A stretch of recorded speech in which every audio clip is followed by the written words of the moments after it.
Baik, kita akan lanjutkan membaca hadis-hadis terkait kitab Bulughul Maram. Saya ingin mengulang dua hal dalam konteks kita membaca hadis yang terkait fikih. Yang pertama, bahwa ketika kita membaca sebuah hadis, itu bisa jadi kita mendapati 5 ilmu, 5 hikmah, 5 hukum. Dan di waktu yang sama ada orang yang bisa mendapati 10 ilmu, 10 hikmah atau 10 hukum. Dan itu sangat mungkin terjadi. Jadi hadisnya sama, tapi kemudian ada orang yang mampu istimbat atau menghasilkan kesimpulan hukum yang berbeda dengan orang lain. Hadisnya juga sama, tapi istimbat hukumnya bisa lebih banyak atau lebih sedikit dari orang lain. Dan karakter membaca kitab hadis hukum dengan buku hukum atau buku fikih itu berbeda, Pak. Kalau buku fikih itu sudah jadi paketnya.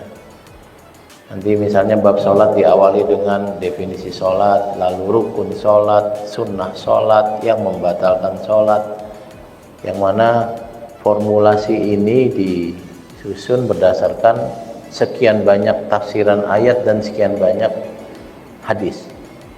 Sementara kitab hadis ya kita membaca hadis. Dan ini yang kedua yang perlu saya sampaikan, Nabi Muhammad itu menyampaikan sabda itu tidak kemudian tematik. Kalau pengajian-pengajian yang ada di kita ini kan kita datang temanya apa? Temanya tayamum. Maka yang dibahas semua ayat dan hadis terkait tayamum. Satu paket. Nah, kalau Nabi Muhammad tidak. Beliau menyampaikan apa, lagi apa, dan kemudian kita yang membaca hadis memformulasikan menjadi sebuah paket itu ya, paket keilmuan.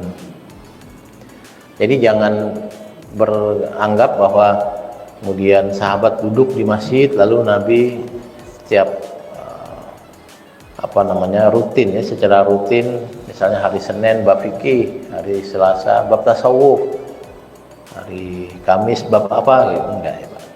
Enggak. Nah, ya Nabi melakukan aktivitas sehari-hari, terkadang ada wahyu turun, dan wahyu turun itu tidak ada latar belakang, turun saja.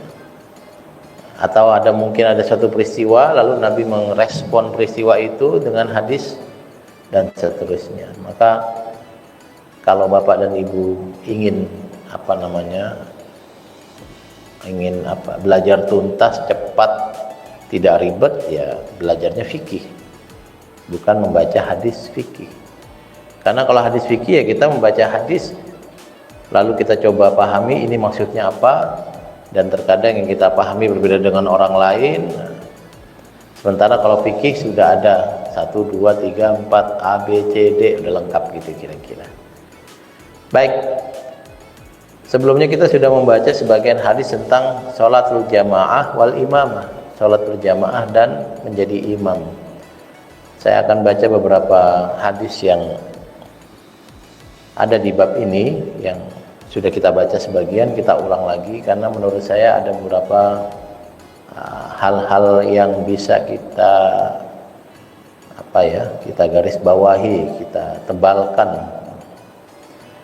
Yang pertama adalah hadis Abdullah bin Umar radhiyallahu anhu anna Rasul sallallahu alaihi wasallam salatul jamaati afdalun salatil fardhi bi 27 darajah. Allahumma Nabi juz'a. Ini hadisnya bunyinya sudah kita sering kita dengar dan bahkan menjadi tagline di masjid bahwa sholat berjamaah itu lebih utama dibanding sholat sendiri. Ada riwayat 27 derajat, ada riwayat 25 derajat. Nah, ini pemahaman saya, dan lagi-lagi Pak, hadisnya sama, dibaca oleh siapapun sama, tapi pemahaman boleh berbeda. Ini karakter fikih. Yang saya pahami dari hadis ini adalah bukan pahalanya 27 kali lipat, tetapi keutamaannya adalah 27 kali lipat. Dan hadis yang lain menyatakan 25. Maksudnya apa ya? Maksudnya memang banyak hal yang kita dapati saat berjamaah yang tidak ada saat sholat sendiri. Contohnya, sholat berjamaah insya Allah tidak akan lupa rakaat. Karena kalau jadi makmum ya kita tinggal ikuti imam. Tapi kalau kita jadi imam kita lupa, makmum mengingatkan. Dan ini nggak terjadi kalau sholat sendiri. Sholat sendiri kita lupa tadi tahiyat belum ya? Ini rakaat kedua atau ketiga, ini tuh terjadi. Saya tidak tahu intensitas Bapak lupa itu banyak atau tidak, tapi saya sudah ketemu dengan beberapa orang yang masuk kategori STW, setengah tua, usia 50 ke atas itu, dia sudah mulai cerita, saya kenapa sering lupa, kayak gitu. Dan lupanya bukan pada hal-hal yang keseharian, termasuk dalam sholatnya. Itu keutamaan. Keutamaan lagi adalah menurut saya salah satu keutamaan dari sholat berjamaah adalah belajar organisasi, di mana kita diajarkan untuk kompak. Imam ruku kita ruku, imam ya tentu misalnya menjadi paskibraka. Ya kalau yang muda paskibraka enak, kalau bapak yang sudah sepuh STW kayak saya ini paskibraka itu malah jadi lucu ya Pak. Dan ternyata sholat jamaah ngajarin itu. Saya belum selesai Fatihah, imam udah ruku, ikut aja ruku. Bukannya saya selesaiin dulu, nggak usah. Ini diajarin kompak. Dalam konteks organisasi juga kita diajarkan untuk menerima instruksi dari pimpinan. Ini penting Pak. Bagi Bapak yang ngurus banyak organisasi, banyak perusahaan, banyak lembaga, tahu betapa ketika sebuah kebijakan dibikin itu mikirnya panjang, dan ketika sudah diputuskan kalau bisa jangan ada yang rewel gitu. Rel itu dilakukan saat dibahas. Kan ada orang yang ketika dibahas diam aja, pas sudah ditetapkan malah jadi gembosin. Nah itu nggak sehat. Dalam konteks sholat berjamaah kita mungkin nggak suka sama imam, tapi ketika imam ruku kita ikut ruku. Jangan mentang-mentang kita nggak suka imam lalu kita dia ruku biarin aja, saya emang nggak bisa begitu. Sholat jamaah batal jamaahnya. Itu nggak gampang Pak, karena dalam keseharian kita banyak sekali ketemu orang-orang yang kebetulan memimpin kita nggak suka. Lalu apa yang kita lakukan? Ya kalau saya melihat hadis-hadis berjamaah, kita bisa memiliki kesadaran bahwa ya mungkin saya tidak suka, tapi sekarang dia memimpin. Tugas memimpin ya memimpin, tugas rakyat, warga ya taat pada pemimpin. Tapi kan dia jahat, dia kan begini. Setahu saya pemimpin itu berusaha untuk melakukan kebaikan, entah kebaikannya apa. Walaupun bagi sebagian orang dianggap jelek dan seterusnya, dan yang membuat kita lebih tertib, disiplin.